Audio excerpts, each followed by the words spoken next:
नमस्कार साथियों, आज हम आपको श्राद्ध के बारे में महत्वपूर्ण जानकारियां देंगे। श्राद्ध हम पितरों की मुक्ति के लिए, उनकी शांति के लिए, उन्हें संतुष्ट करने के लिए उनको तर्पण देते हैं और उस दिन कुछ ऐसे कार्य करते हैं जिससे वे हमसे संतुष्ट हो जाते हैं और हम पर अपना आशीर्वाद बनाए रखते हैं।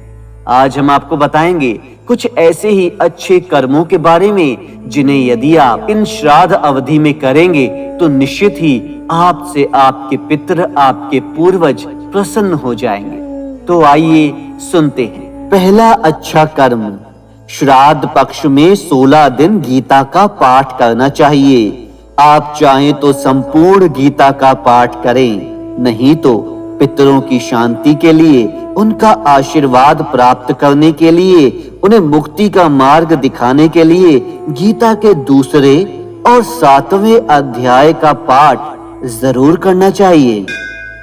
दूसरा अच्छा कर्म, ब्राह्मणों को भोज अवश्य करवाइए। इस दिन सभी को अच्छे से पेट भरकर भोजन खिलाइए, बाद में दक्षिणा भी दीजिए। ब्राह्मण का निवर्सनीय होना अत्यंत जरूरी है, यानी कि ब्राह्मण किसी भी व्यसन से ग्रस्त नहीं होना चाहिए, और ब्राह्मण नहीं भी हो तो अपने ही रिश्तों के वो निर्वसनी और शाकाहारी लोगों को आप भोजन करवाइए जिनमें कोई भी बुरी आदत नहीं हो।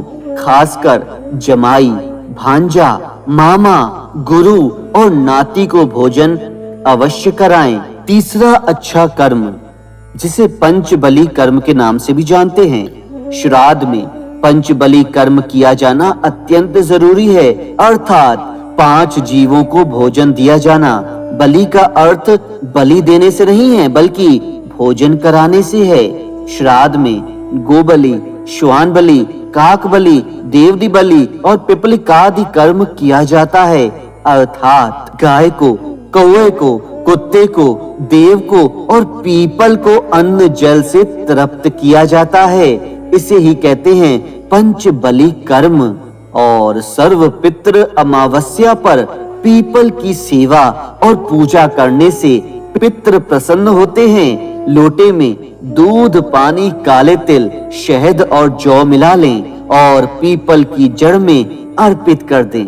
पितरों का ध्यान करते हुए पीपल के पेड़ पर कच्ची रस्सी, थोड़ा गंगा जल, काले तिल, चीनी, चावल, जल, पुष्प, फल अर्पित जरूर करें और साथ में ओम पितृभ्य नमः का जाप जरूर करें। ऐसा करने से पितृ जल्दी आपसे संतुष्ट हो जाते हैं। चौथा अच्छा कर्म, धूप बत्ती दें। गुड़ और घी को मिलाकर सुगंधित धूप दें। जब तक वह जले तब तक ओम पितृ देवता भयो नमः इस मंत्र का जप करें और मंत्र जप करते करते आहुति भी दें। पांचवा अच्छा कर्म, साथियों, इन दिनों में दान पुण्य का अत्यंत ही महत्व माना गया है।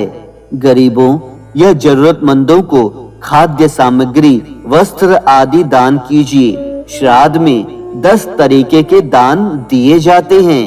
पहला धान्य, दूसरा नमक, तीसरा चांदी या स्वर्ण, चौथा गौभूमि, पांचवा जूते चप्पल, छठवां वस्त्र, सातवां छाता, आठवां काला तिल, 9वां घी और 10वां गुड़ का दान।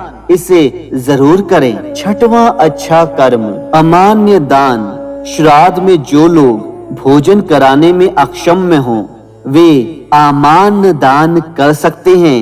अमान्य दान का अर्थ है अन्न, घी, गुड़, नमक आदि भोजन में प्रयुक्त होने वाली वस्तुएं जो कि अपनी इच्छा अनुसार आप दान कर सकते हैं। 7वां अच्छा कर्म, दीप जलाएं। पितृपक्ष के दौरान प्रतिदिन अपने द्वार पर पितरों के निमित्त एक दीप अवश्य जलाएं और दक्षिण दिशा में पितरों के निमित्त 2, 5, 11 या 16 दीपक जरूर जलाएं।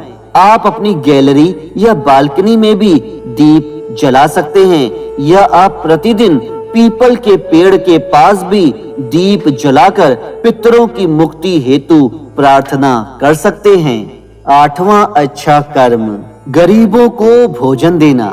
पंचमी, अष्टमी, नवमी, चतुर्दशी, अमावस्या, पूर्णिमा को पितरों के नाम से गरीबों, जरूरतमंदों और कन्याओं को भोजन देना अत्यंत महत्वकारी माना गया है। और इसके अलावा नलकूप, धर्मशाला, अनाथालय या वृद्धाश्रम में भी आप दान कर सकते हैं।